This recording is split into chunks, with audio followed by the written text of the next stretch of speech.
오늘 제목이 있습니다. 함께 제목 보시고 함께 고백합니다. 시작. 억울한 사람을 보호하시는 하나님. 아멘. 오늘 이 얘기를 하기 전에 화면 하나 잠깐 보기를 원합니다. 이게 잘 안 보일 거예요. 좀 꺼주시기 바랍니다. 우리 자매님들이나 여성분들은 이것을 보게 나와서 저게 뭔가 잘 이해를 못하겠지만 군 복무를 착실히 하신 분들은 저 사진이 얼마나 엉뚱한 것인지를 알게 됩니다. 굉장히 급하게 나온 군인이라는 제목으로 헤이토픽에 실렸던 사진입니다. 잘 보세요. 제일 여러분들이 보는 쪽에 왼쪽인가요? 왼쪽에 있는 군인은 철모를 쓰고 완전 무장을 하고 군화를 신고 준비했습니다. 제일 왼쪽에 있는 청년은 얼마나 급하게 튀어나왔는지 팬티바람으로 튀어나와 있어요. 그리고 화면에 잘 보일지 모르겠지만 슬리퍼 신고 튀어나왔습니다. 저 사진을 밝은 데 보면 팬티에 I love you 뉴욕 이렇게 써 있습니다. 여러분들이 보기에는 군인의 모습에 아주 군기 잡힌 군인의 모습은 아닐 겁니다. 그래서 굉장히 어떻게 군인이 저렇게 엉망으로 군복도 안 입고 신발도 안 신고 이렇게 나올 수 있는가 하는데 이것은 실제로 있었던 얘기입니다. 이것은 얼마 전에 아프가니스탄에서 지금 저 팬티차림의 병사는 19살짜리의 미군 병사입니다. 이름은 제컬리 보이드라는 사람인데 그가 휴식 시간에 아프가니스탄이 더웠기 때문에 휴식 시간에 잠을 자고 있다가 갑자기 자기가 지키고 있는 초소의 총소리가 들었습니다. 아프간 반군들이 자기 동료들을 공격하니까 자다가 말고 그냥 뛰어나가서 동료들을 돕겠다고 뛰어나가서 같이 총과 적과 대응하는 그런 모습입니다.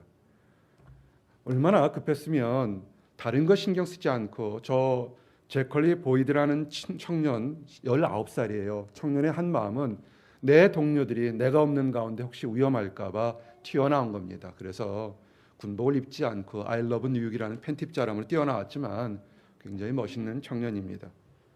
여러분들이 아마 지금 설명을 들으니까 그렇구나 이렇게 들을 겁니다. 근데 만약에 그렇지 않고 들으면 저 청년은 굉장히 군기가 빠진 소위 말해서 영창에 갈 그런 엉뚱한 얘기를 들을 수가 있을 겁니다. 근데 얘기를 듣고 나보면 굉장히 아주 군인으로서는 군인 정신이 투철했던 사람입니다. 그래서 나중에 미국 장관도 저 청년을 칭찬했다고 합니다. 오늘 읽었던 얘기가 이와 같은 얘기입니다. 어떤 사람과 사람 사이의 이야기는 양쪽을 다 들어봐야 이해가 될 때가 굉장히 많습니다. 특별히 한번 저를 보시고요. 딴 사람 보지 마시고요. 살면서 내 뜻과는 다르게 억울한 일이 당했던 사람 있으면 눈을 깜빡 해보시기 바랍니다. 봤습니다. 오늘 얘기가 그런 겁니다. 오늘 시편 7편 얘기가 억울한 일을 당했던 다윗 왕이 어떻게 해결했는지에 대한 얘기를 하기를 원합니다. 우리가 신앙생활하면서 억울한 일을 당할 때가 참 많습니다. 내가 선한 뜻으로 일을 하다가도 전혀 반대로 악한 사람의 모함이나 또는 듣기 싫은 소리를 들을 때도 있습니다. 또는 내가 열심히 노력했는데도 환경이 또는 주변의 건강이 내 뜻과 받쳐지지 않게 엉뚱한 일을 할 때가 있습니다. 답답할 때가 있습니다. 여러분 그럴 때 어떻게 생각하십니까? 어떻게 행동하십니까? 여러분이 노력한 것만큼 얻을 수 있는 것도 사실은 축복입니다. 근데 그만큼 되지 않을 때 어떻게 하는지 오늘 말씀 시편 7편 1절부터 7절입니다. 제목 다시 한번 고백합니다. 함께 따라하세요. 억울한 사람을 보호하시는 하나님. 마음속에 답답한 것이 있거나 억울함이 있으면 오늘 이 말씀 듣는 가운데 해소가 되기를 원합니다. 아멘. 배경을 좀 설명해 드리겠습니다. 시편 7편 1절부터 17절까지는 다윗이 사울에게 쫓겨다닐 때 쓴 억울한 얘기들입니다. 그리고 그의 삶 속에서 정말 자기 뜻과는 상관없이 억울하게 모함 다니거나 쫓겨다녔을 때 쓴 그런 시입니다. 그래서 원수들로부터 억울하게 쫓겨다닐 때 자기를 도와달라고 하나님께 호소한 시입니다. 그러면서 자신의 정직함을 하나님께 그대로 있는 대로 고백했습니다. 하나님은 죄를 짓지 않은 사람, 억울함을 가지고 호소하는 사람에게는 하나님은 반드시 들어주십니다. 아멘. 그래서 오늘 이 시편의 말씀은 내가 답답하고 억울하지만 세상 사람들은 내 얘기를 듣지 않고 조롱하지만 들으실 분 오직 한 사람 하나님 한 분만 있다는 확신으로 지었던 시편이 시편 7편입니다. 그래서 오늘 이 얘기에 대해서 얘기를 하기를 원합니다. 우리가 신앙생활하거나 세상 살면 참 이해하기 어려운 것이 있습니다. 하나님이 계시다고 하는데 악이 굉장히 번성합니다. 악인들이 잘 됩니다. 악한 것들이 정말 세상에 흥행하는 것들이 너무나 많습니다.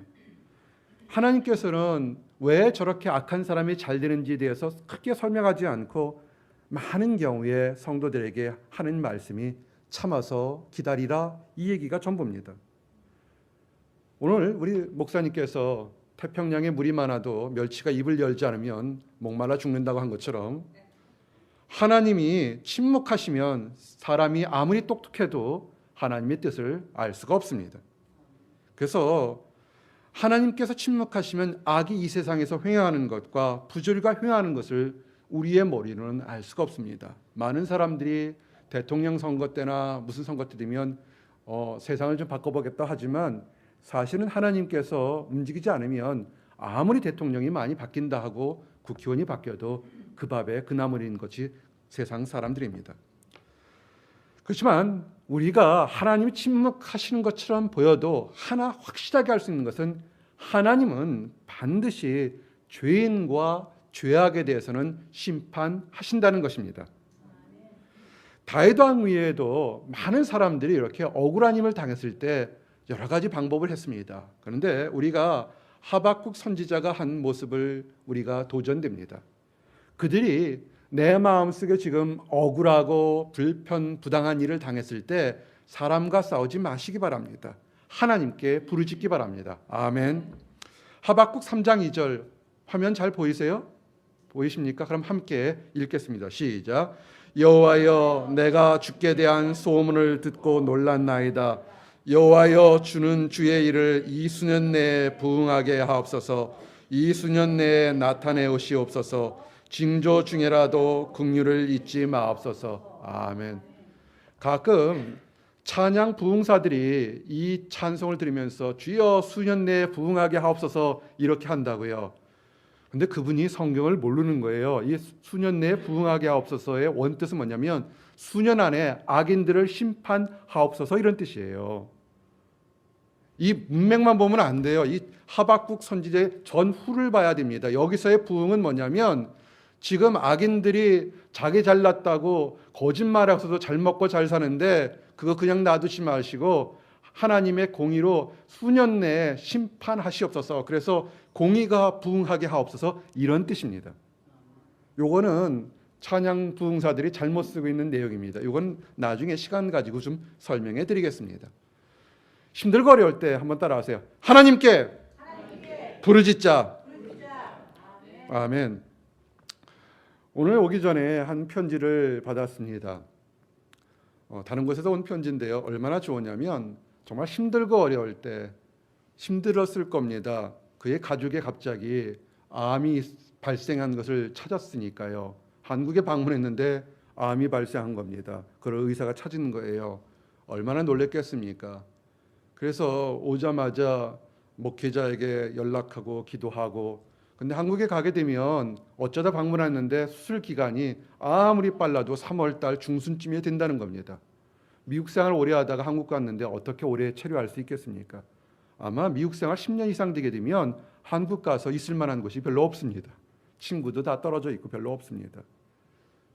그래서 참 답답한 겁니다. 목사님, 제가 딸린 입장에서 가야 될까요 말까요? 참 많은 것을 했습니다. 힘들고 어려울 때 어떻게 하라고요? 하나님께 부르짖으라고 했습니다. 하나님께 부르짖어라. 그랬더니요, 그렇게 하나님께 부르짖으라고 상담하고 하고 난 다음에 그 다음날 바로 연락이 왔습니다. 목사님 신기한 일이 생겼어요. 큰 병원에, 어느 병원이라는 얘기하지 않겠습니다. 한국의 3대 큰 병원 중에 하나입니다. 큰 병원에서 아무리 빨라도 3월 중순이나 돼야 수술하기로 했는데 갑자기 내일 모레 자리가 나서 수술을 받게 됐습니다. 그런 거예요. 참 신기하죠. 그렇게 오래 기다리고 보통 나이가 이제 먹는 사람이 갑자기 암이 걸렸다고 생각하면 병보다 마음이 먼저 지쳐서 힘들 때가 굉장히 많습니다. 가장 발병했을 때 가장 빨리 치료하는 것이 가장 좋은 겁니다. 하나 그래서 오늘 감사하다고 그 땡큐 카드를 오늘 받았습니다. 여러분 지금 살다가 이것도 억울한 일이에요. 그분도 이민생활 열심히 10년 동안 열심히 했는데 모처럼 이제 좋은 일이 있어서 한국에 딱 갔더니 한국에 가서 종합진단 받았더니 암이라고 딱 했으면 얼마나 억울하겠습니까? 우리 살다가 이런 일 굉장히 많습니다. 그죠? 앞만 보고 열심히 살고 자식들 키우고 남편 키우고 아내 섬기고 했는데 어느 날 갑자기 뭐가 뒤통수 하나 떡 맞듯이 엉뚱한 일 당할 때 무지하게 많습니다. 오늘 이렇게 이런 일들 당할 때 교회도 마찬가지예요. 열심히 교회만 나오면 되는 줄 알고 열심히 섬겼는데 엉뚱한 일 당하는 경우 굉장히 많습니다. 오늘 세 가지를 통해서 여러분들이 고민하는 것과 아픈 것을 해결하기를 원합니다. 자, 함께 첫 번째 고백합니다. 사단의 공격에서 보호하시는 하나님. 이 세상에 천사만 있지 않습니다. 여러분의 마음의 평화를 깨트리는 사단이 있다는 것을 좀 아시기 바랍니다. 사단은 마치 굶주린 사자처럼 성도들을 공격할 틈을 노립니다. 그래서 성도들은 근신해야 됩니다. 사단이 공격할 영적인 거, 육적인 거, 환경적인 틈을 주시면 안 됩니다. 베드로전서 5장 8절에 근신하라 깨어라 너의 대적 마귀가 우는 사자같이 두루다니며 삼킬 자를 찾나니. 아멘. 사단의 공격은요 때로는 정말로 집요하게 성도들에게 찾아올 때가 많습니다. 믿음의 사람들도 넘어질 때가 많습니다. 오늘 읽었던 믿음의 사람인 다윗도 자신의 처한 너무나 힘든 환경 속에서 사단이 집요하게 공격했습니다. 그런데 다윗이 하나 잘한 것이 있습니다. 함께 따라합시다. 절대로 불평하지 말자. 불평하지 마십시오. 불평하는 순간에 그것이 여러분이 옳든 틀리든 간에 하나님께 불평하고 성도를 불평하는 순간에 이미 여러분들은 사단의 밥으로 노출되었다는 것을 아셔야 합니다. 좌절과 낙심이 옵니까? 아니요. 그럴 때 좌절하고 낙심하지 마시고 오직 여러분을 지켜보시는 하나님 한 분만을 쳐다보시기 바랍니다. 오늘 말씀이 그겁니다. 여호와여 내 하나님이며 주께 피하오니 나를 쫓는 모든 자에게서 나를 구하여 건지소서. 건전할 자가 없으면 저희가 사자같이 나를 찢고 뜯을까 하나이다. 아멘. 그렇습니다. 성도가 왜 우리가 믿음을 가질 수 있냐면 하나님은 살아계시기 때문에 그렇습니다. 아멘. 하나님이 살아계시지 않으면 악한 것들이 성도들을 발기발기 북어포 찢어듯이 찢어버리게 됩니다. 여러분이 아직 찢겨지지 않은 이유는 단 한 가지입니다. 하나님이 살아계셔서 여러분들을 보호하시기 때문에 그렇습니다. 사람의 흥망성쇠가 성공하고 망하는 것, 그거 하나님 손에 달려 있습니다. 적들을 막으려고 사람이 아무리 많은 준비를 해도 승리할 수가 없습니다. 적들의 원수의 손에서 보호하는 것은 하나님의 주권에 달려있기 때문에 그렇습니다. 그래서 여러분 삶에서 위기가 찾아올 때 가장 먼저 하나님의 도움을 찾는 것이 가장 지혜로운 것입니다. 사람들은 높은 학식이나 많이 배운 것을 지혜롭다 그러는데 그거는 지혜가 아닙니다. 그거는 지식이지. 지혜로운 사람은 위기가 올 때 하나님께 가장 먼저 부르짖는 사람입니다. 시편 31편 15절의 고백이 힘든 사람에게 있어야 합니다. 내 시대가 주의 손에 있사오니 내 원수와 핍박하는 자의 손에서 나를 건지소서. 아멘. 어떤 사람은 상담하다 보면 핍박하는 사람 싫어서 교회에 나오지 않는다고 그럽니다. 제가 상담할 때 뭐라고 그런지 아십니까? 아유 그래요 힘드셨겠습니다. 그 핍박하는 사람 제가 혼내드릴까요? 저 절대로 그런 얘기 하지 않습니다. 말로 핍박하고 그러면 제가 이렇게 얘기합니다. 하나님께 부르짖든지 아니면 이 교회에 나가십시오라고 얘기합니다. 둘 중에 하나십시오. 사람이 힘들게 했을 때 그 사람 힘들게 한 사람 목회자가 같이 대들고 싸우는 거야. 아니에요. 그렇게 하지 않습니다. 여기는 권투장이 아니고 격투기장이 아닙니다. 믿음을 가지시고 하나님께 부르짖기 바랍니다. 아멘. 혹시 그런 얘기 들으셨다고 서운해하지 마시기 바랍니다. 지난 수십 년 동안 항상 그렇게 목회했습니다. 참아서 이겨서 힘들고 어려울 때 사람 두려워하지 마시고 하나님께 부르짖기 바랍니다. 아멘. 악한 것들은 성도들에게 싫은 소리, 이 소리 저리에서 교회를 나오지 못하게 합니다.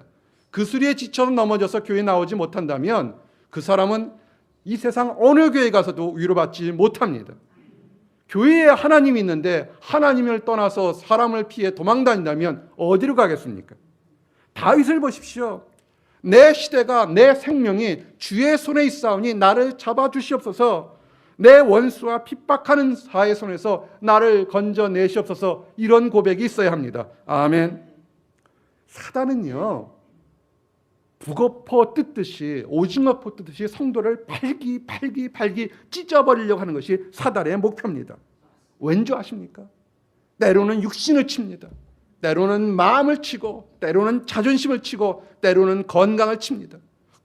단 한 가지, 그 성도가 가졌던 하나님에 대한 믿음을 찢어버리고 넘어뜨리려고 수없이 여러 번이 가졌던 것을 공격합니다. 두려워하지 마십시오. 성도가 좌절하고 낙심하는 것이 사단의 목표라면, 사단이 원하는 것이 무엇인지 알았다면 이제는 성도는 담대하게 사단을 막을 수 있는 하나님께 고백하시기 바랍니다. 아멘. 다윗도요, 힘들었어요. 얼마나 힘들었냐면 그가 오늘 부르짖는 거 있었고요, 다른 우리가 말했던 놀라운 이사야 선지자도 이렇게 고백합니다. 이사야서 38장 13절 14절. 내가 아침까지 견디었사오나 주께서 사자같이 나의 모든 뼈를 꺾으시오니 나의 명이 조석간에 마치리이다. 나는 제비같이 학같이 지저귀며 비둘기같이 슬피우며 나의 눈이 쇠하도록 앙망하나이다. 여호와여, 내가 압제를 받사오니 나의 중보가 되옵소서. 아멘. 너무 힘들어서 비둘기가 구구하고 우는 것을 여러분 들어보신 적 있습니까? 이거 저희 집에서는 아주 잘 알아요. 제가 하도 흉내를 잘 내서. 하나님이 하나 사인을 보내주신 적이 있었습니다. 제가 이쪽 오는 교회인데 어떤 사인이냐면, 보스턴에 살 때 거기는 숲이 많아서, 제가 살던 곳이 숲이 좀 많아서 야생동물이 굉장히 많았습니다. 비둘기도 많고 여우도 볼 수 있고 그런 곳에 살고 있었습니다. 갑자기 날 좋은 아침 있는데요, 갑자기 뭐가 꽝 하고 제 창문을 때리는 거예요. 뭐냐면 비둘기 새끼가, 요게 유리창이 밝으니까 저희 제 방 안에 화초가 많았거든요. 이게 유리창을 모르고 그냥 달려드는 거예요. 그냥 갖다 꽝 부딪혔어요. 그래서 저는 동물 사랑해서 이게 죽었는지 살았는지 쫓아가서 했더니 이게 새끼였는데 얼마나 아팠겠습니까? 그냥 갖다 부딪혔으니까. 그랬더니요, 자기 엄마한테 가서요, 피직피직 날아가지고 구구구 하고 울고 있는 거예요. 나는 비둘기가 그렇게 슬피 우는 거 처음 봤습니다. 나중에 한번 제가 제대로 흉내내면 목회자 체면이 좀 사라질 것 같아서 저희 집안 식구들한테 이제 보여줬어요. 얼마나 슬피 울었는지. 그랬더니 엄마가 다 그렇게 하면서 하고요, 새들 중에서 뽀뽀하는 새가 하나 있는 거 아십니까? 앵무새도 뽀뽀하지만 비둘기도 뽀뽀를 합니다. 왜냐하면 어미의 젖을 먹을 때 이 입 안으로 뽀뽀하는 것처럼 먹는 새가 유일하게 비둘기 새입니다. 그러니까 얼마나 부딪혀서 구구구 우니까요, 어머니가 입을 열어서 있는 젖을 먹이더라고요. 그래서 아이고 참 저 비둘기도 대단하다 그랬습니다. 그래서 아침마다 그 비둘기와 인사하고 한참 지냈습니다. 여러분, 우리가 힘들고 어려울 때 비둘기가 구구구 우는 거요, 정말 처량합니다. 그런데 하나님께서 하는 게 뭐냐면, 하나님이 도와주시면 우리가 살 수 있습니다. 아멘. 사단의 공격이 집요해서 하루 살기가 힘들 때가 너무 많습니다. 내일 어떻게 될지 모를 때가 너무나 답답할 때가 있습니다. 따라하십시오. 절대로 실망하지 말자. 좌절하지 말자. 실망하고 좌절하지 마세요. 내일 어떻게 살까 한다고 좌절하지 마시기 바랍니다. 이것은 여러분들이 뭔가 힘들어서, 여러분들이 죄가 많아서 여러분들만 세상 사람들이 하는 팔자가 세서 그런 것이 아닙니다. 이것은 여러분들이 잘못돼서 그런 것이 아니라 정말 올바르고 위대했던 예수님한테도 이와 같이 사단은 집요하게 공격했다는 사실을 믿으시기 바랍니다. 아멘. 이거는 내가 크리스찬이기 때문에 악한 것들이 그렇게 공격하는 겁니다. 마태복음 27장 39절 40절 보니까 예수님을 이렇게 모욕합니다. 예수님이 십자가에 달려 있으니까 그들이 모욕합니다. 지나가는 자들이 자기 머리를 흔들며 예수를 모욕하여 가로되 성전을 헐고 사흘에 짓는 자여 내가 만일 하나님의 아들이여든 자기를 구원하고 십자가에서 내려오라. 아멘. 예수님이 지금 십자가에 달리는 것이 지금 힘이 없어서 달리는 것이 아니지 않습니까? 온 인류를 구원하고 그들의 죄를 용서하려는데 빤히 그들의 죄를 용서하겠다고 십자가에 달리는데 와서 조롱합니다. 하나님의 아들이면 내려오라고 그럽니다. 이전에도 있었습니다. 예수님이 제자들과 마지막 주의 만찬을 열고 그 겟세마네 동산에서 있을 때 많은 사람들이, 병사들이 잡으러 옵니다. 예수님이 힘이 없어서 잡힌 것이 아닙니다. 그 모습 그대로 이렇게 설명되어 있습니다. 예수께서 그 잡으러 온 대제사장들과 성전의 관원들과 장로들에게 이르시되 너희가 강도를 잡는 것 같이 검과 몽치를 가지고 나느냐? 내가 날마다 너희와 함께 성전에 있을 때에 내게 손을 대지 아니하였도다. 그러나 이제는 너희 때요 어둠의 권세로다 하시더라. 아멘. 하나님이 허락하기 때문에 우리가 시험받는 거지 악한 것이 강해서 성도를 시험하는 것이 아닙니다. 아멘. 성도들은 악한 것들의 속임과 모임이 찾아올 때 이거 오히려 믿음이 깨끗해질 수 있는 찬스입니다. 믿음이 오히려 강해질 수 있는 것입니다. 하나님께 다가가서 더욱더 강한 믿음을 가질 수 있는 변장된 축복입니다. 시련은 변장된 축복입니다. 사도 바울도 하나님의 영광을 위해서 애매히 고난을 받는 것을 두려워하지 않았습니다. 오히려 고난을 당함으로 인하여 고난을 통해서 하나님 앞으로 나가는 믿음의 담대함을 갖게 되었다고 증거했습니다. 에베소서 3장 12절의 말씀에 보니까 우리가 그 안에서 그를 믿음으로 말미암아 담대함과 하나님께 당당히 나아감을 얻느니라. 그러므로 너희에게 구하노니 너희를 위한 나의 여러 환난에 대하여 낙심치 말라. 이는 너희 영광이니라. 아멘. 우리 믿는 성도들 중에서 새벽기도 나오고 철야 예배 나오고 11조 드리고 봉사하는 사람들이 있습니다. 그런데 그들의 삶을 보면 참 되게 힘듭니다. 그러면 좋은 성도들 같으면 손 꼭 잡고 하나님이 축복 주실 겁니다. 함께 기도합시다. 이래야 됩니다. 그런데 어쩜 그렇게 생각이 꽈배기 공장처럼 이렇게 비뚤어졌는지. 텍사스에서 꽈배기 팔아요? 도넛만 파는데 도넛은 동그랗게 이쁘기만 하던데 도넛 좀 많이 드세요. 꽈배기는 먹지 마시고요. 와서 얘기합니다. 아이고 믿음 좋다며 왜 이렇게 지질이 못난 거야? 이렇게 합니다. 성경 뭐라고 했습니까? 사도 바울도 얘기합니다. 내가 받는 환난에 낙심하지 말라고 합니다. 내가 환난 받는 것이 오히려 다른 사람들에게 영광이라는 겁니다. 아멘. 하나님 안에서 내가 고난받음으로 인하여 내가 믿음이 더욱더 커져나가는 겁니다. 한번 손 번쩍 들어보세요. 이건 자랑입니다. 이민생활, 유학생활 하면서 눈물 젖은 빵을 먹어봤던 사람 손 들어보시기 바랍니다. 들어보세요. 크게 들어보세요. 예, 축복입니다. 대한민국에 살 때 밥 먹는 것 때문에 고민하는 사람 없을 겁니다. 있었어요? 그 사람 오세요. 내가 돈 드릴게요.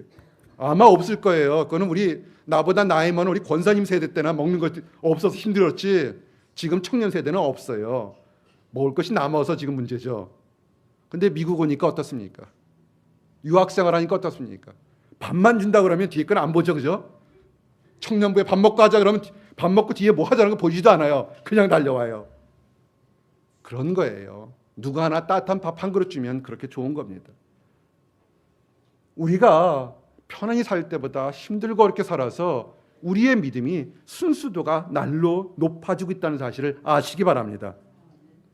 예수님이 환난이나 모함받는 거, 시련받는 거 이렇게 두려워하는 성도들 낙심하지 말라고, 걱정하지 말라고 얘기했습니다. 우리에게는 평안을 주신다고 약속하셨습니다. 요한복음 14장 27절 화면 보이시죠? 함께 고백합니다. 시작.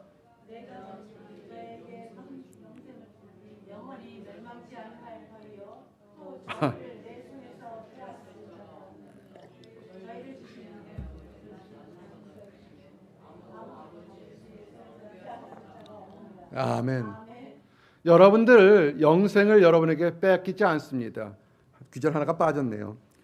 평안을 너희에게 끼치노니 곧 나의 평안을 너희에게 주노라. 내가 너희에게 주는 것은 세상에 주는 것 같지 아니하니라. 너희는 마음에 근심하지 말고 두려워하지도 말라. 아멘. 여러분이 마음에 근심하지 말고 두려워하지도 말 이유가 뭐냐면 우리 안에 영생이 있기 때문에 그렇습니다. 아멘. 영생이 없는 사람은 죽은 박제와 똑같습니다. 그러나 우리 안에 영생이 있는데 이 영생을 뺏어갈 사람은 이 세상에 아무도 없습니다. 영생을 주신 분은 만유보다 크신 아버지 하나님입니다. 아멘. 이제 두 번째 함께 고백합니다. 화면 보시고 고백합니다. 시작. 정결한 자를 신원하시는 하나님. 성도는 일상의 생활에서 정직해야 됩니다. 그리고 공의를 실천해야 됩니다. 하나님은 성도들의 생활에서 공의로운 생활을 하시기를 원합니다. 환난이 왔을 때 스스로 돌아보십시오.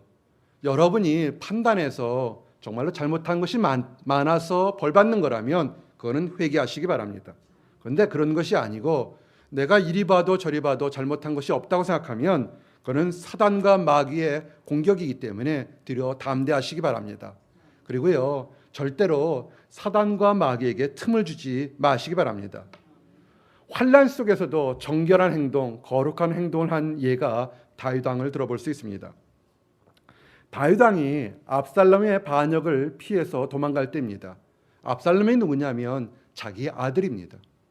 다윗 왕이 압살롬을 되게 사랑했습니다. 압살롬은 인물이 훤했고 나중에 아마 어쩌면 이스라엘의 왕이 될 만한 사람이었습니다. 그런데 기다리지 않고 자기의 아버지를 죽이고 왕이 되겠다고 반역을 했습니다. 다윗이 나이가 먹었어도 용사고 그 밑에 많은 용맹한 장군들이 있습니다. 그런데 도망갑니다. 생각해 보세요. 아들과 싸워서 이겨도 문제고 져도 문제입니다. 아들 죽여서 뭘 하겠습니까? 다윗이 아들을 사랑해서 그가 급히 도망갑니다. 왕이 어디 가려면 마차 타고 가야 되는데 맨발로 도망갑니다. 맨발로 급하게 병사들이 엉엉 울면서 도망갑니다. 너무나 황당하고 억울한 일을 당해서 도망갑니다. 그럴 때 베냐민 지파의 시므이라는 사람이 그냥 마음도 힘든 다윗 왕을 쫓아가면서 저주를 합니다.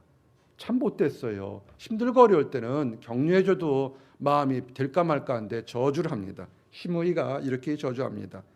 사무엘하 16장 7절에서 8절에 보니 시므이가 저주하는 가운데 이와 같이 말하니라. 피를 흘린 자여 비루한 자여 가거라 가거라.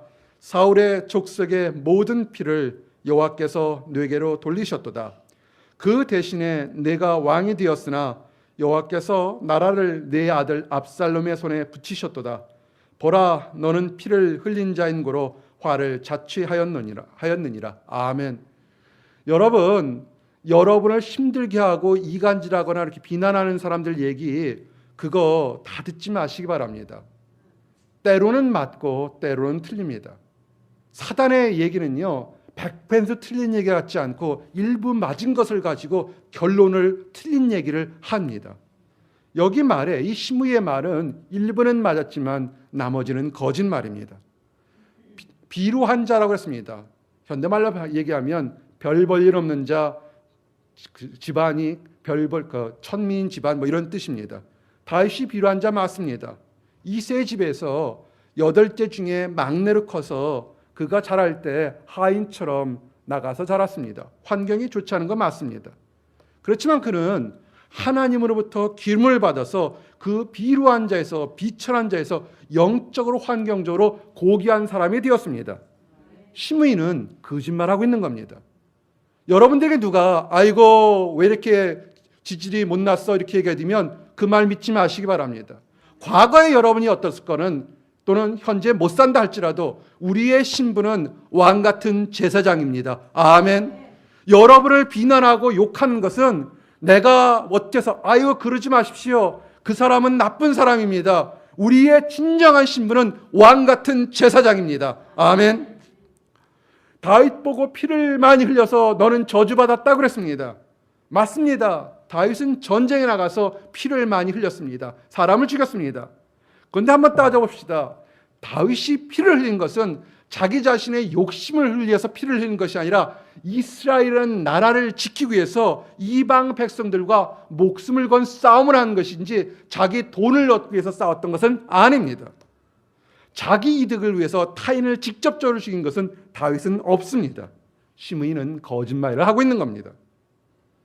시므이가 얘기합니다. 사울의 족속의 모든 피가 다윗 때문에 이뤘습니다. 사울 왕이 죽었습니다. 전쟁터에 죽었고 요나단도 죽고 많은 그 사울 왕 자손들이 전쟁터에 죽었습니다. 그것이 다윗 때문이라고 시므이는 저주합니다. 그런데 사울 왕이 죽고 그 가문이 몰락한 것은 사울 왕이 교만함과 무지함으로 인한 거지 다윗 때문에 그런 것은 아닙니다. 다윗은 그 사울 왕을 지키려고 싸웠던 사람입니다. 시므이는 거짓말했습니다. 여러분 이런 거짓말을 들을 때 어떻겠습니까? 지금 굉장히 마음이 힘들고 환경이 힘들 때 다윗에게 시므이가 거짓말합니다. 그런데 힘들고 어려울 때 다윗이 오히려 그 거짓말하는 시므이를 용서합니다. 하나님께서는 내 진실을 아실 것이고 악한 원수 행동을 내가 갚지 않아도 공의로 갚으실 거기 때문에 내가 지금 이 힘들고 어려울 때 피 흘리지 않겠다고 시므이를 용서합니다. 그러면서 그 부하들이 시므이를 죽이려는 것을 막습니다. 이렇게 얘기를 합니다. 사무엘하 16장 10절에서 11절. 또 아비새와 모든 신복에게 이르되 내 몸에서 난 아들도 내 생명을 해하려 하거늘 하물며 이 베냐민 사람이랴 여호와께서 저에게 명하신 것이니 저로 저주하게 버려두라. 혹시 여호와께서 나의 원통함을 감찰하시리니 오늘날 그 저주가닥에 선으로 내게 갚아주시리라. 아멘. 다윗 왕은 시므이로부터 저주받을 이유가 없다고 확신했던 겁니다. 근데 만일 이 저주가 하나님으로부터 나온 것이라면 자기가 막을 힘이 없다는 것을 또 인정하고 순종한 것입니다. 그런데 만일 시므이가 저주하는 것이 하나님이 시키지 않고 사단이 시켜서 하는 것이라면 이것은 악한 사단의 꾀에 넘어가서 시므이가 저주한 것이었기 때문에 반대로 그 저주를 참고 자비를 베풀었던 다윗을 하나님이 좋게 보실 거라는 것이 다윗의 믿음인 것입니다. 또 그렇게 억울한 가운데서도 내가 억울함을 당하면서도 같이 싸우지 않고 내 억울함을 지켜보는 하나님을 바라본 그 다윗을 다윗 왕을 하나님이 불쌍히 여기시고 구원할 것을 바라고 있는 것입니다. 이것이 다윗의 믿음이고 장점입니다. 되게 어렵죠? 제가 어렵게 설명했어요. 쉽게 설명할게요. 교회 내에서 또는 직장이나 또는 여러분이 알고 있는 친구 관계에서 여러분을 모함하거나 여러분의 자존심을 왕창 깨트리는 그런 얘기했다고 같이 멱살 잡고 싸우지 마시기 바랍니다. 둘 중에 하나입니다. 만일 하나님이 그 사람을 시켜서 여러분을 힘들게 하고 이렇게 잘못했다고 책망했다면 하나님으로부터 나온 것이기 때문에 그냥 순종하는 것이 좋습니다. 아멘. 근데 만약에 그것이 하나님으로 나오지 않고 그 사람도 믿음이 약해서 악한 사단의 꾀에 놓여서 자기가 무슨 얘기인지 모르고 귀한 성도를 욕했는데 내가 참고 용서했다면 하나님은 나에게 축복 줄 거고 이 사람은 책망하고 저주할 것입니다. 그래서 이리 봐도 저리 봐도 남는 장사는 뭐냐면 참고 기다리는 것이 남는 장사입니다.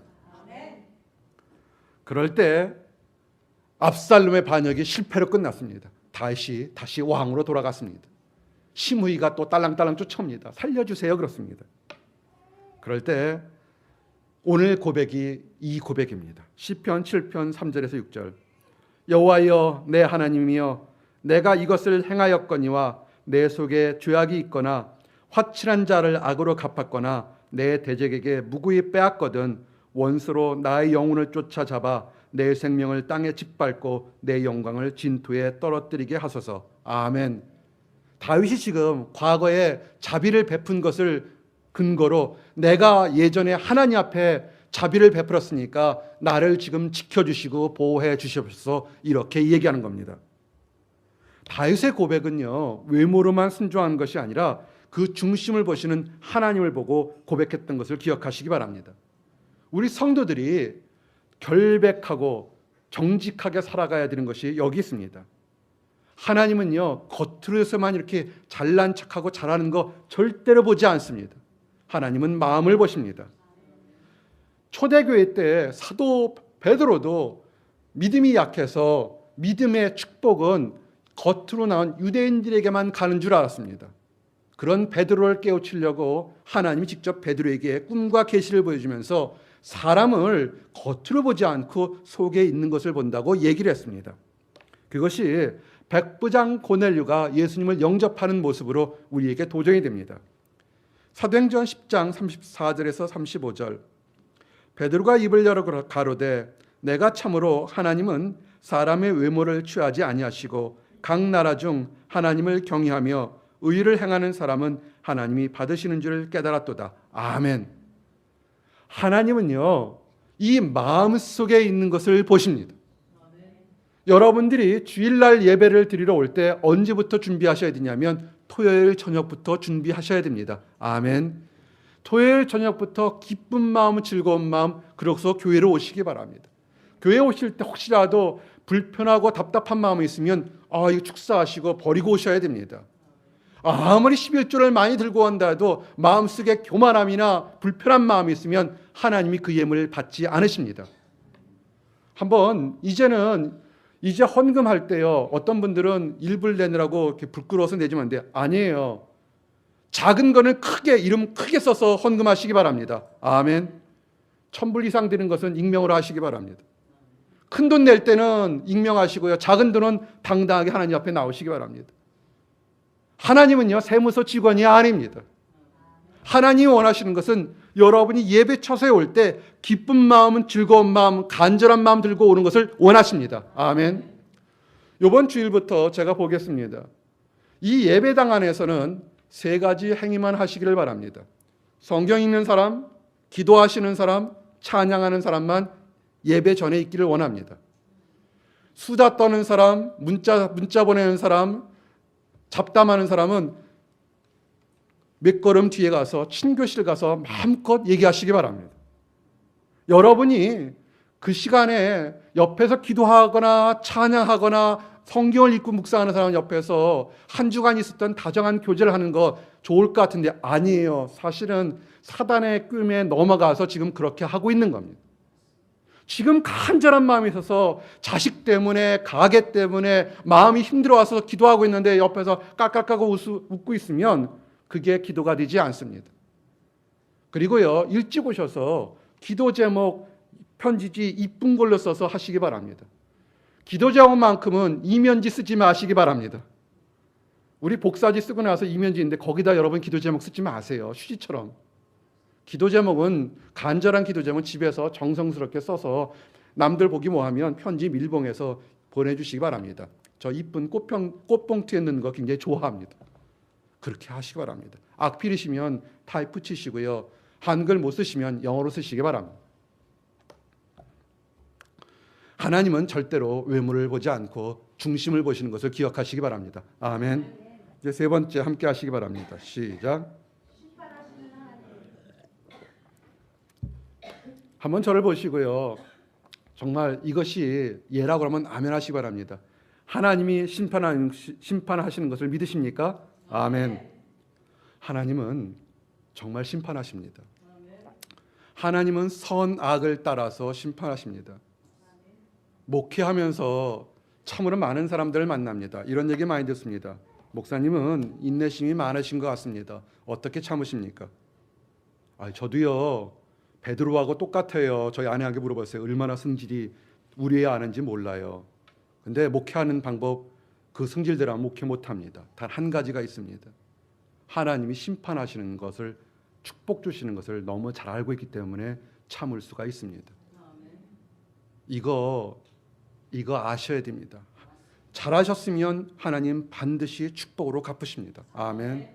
잘못한 거 한 번, 두 번, 세 번 귀해 주는데 깨닫지 못하면 어느 날 갑자기 하나님이 무섭게 심판하는 것 참 너무 많이 봤습니다. 그래서 제가 화를 낼 필요도 없고 소리를 높일 필요도 없습니다. 시편 7편에서 8절 얘기가 그겁니다. 여호와께서 만민에게 심판을 행하시오니 여호와여 나의 의와 내게 있는 성실함을 따라 나를 판단하소서. 아멘. 다윗이 무슨 얘기를 하는 거냐면 내가 하나님 앞에 악을 행하지 않고 의를 행했으니 하나님 심판하셔서 내가 잘한 거 있으니 칭찬해 주시옵소서, 이렇게 얘기하는 겁니다. 믿음을 가진 것은, 우리가 믿음이 있다라는 것은 뭐냐면 하나님이 세상을 심판하신다는 것을 믿는다는 것, 깨닫는 것이, 그것이 믿음입니다. 그 믿음으로 자신의 행동을 올바르게 하며 악인의 행동은 하나님의 때에 심판할 거라는 것을 믿는 것입니다.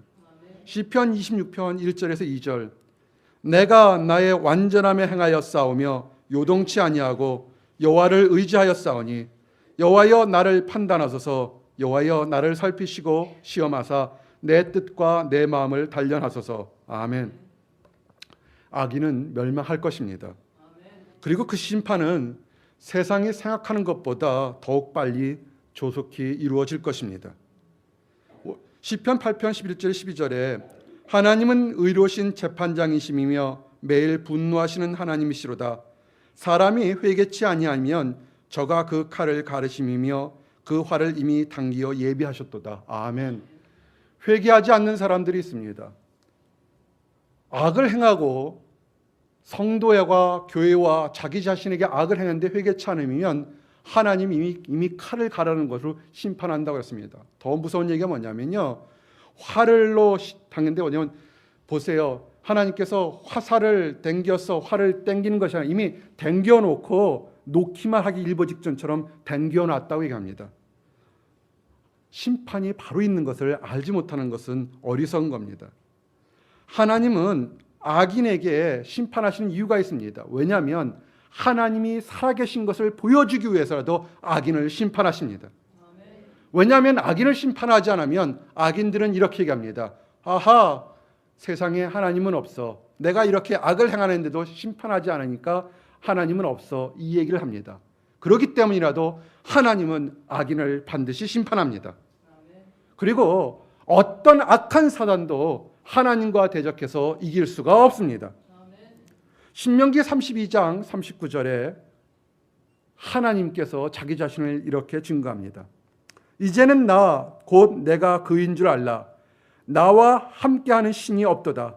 내가 죽이기도 하며 살리기도 하며 상하게도 하며 낫기도 하나니 내 손에서 능히 건질 자 없도다. 아멘.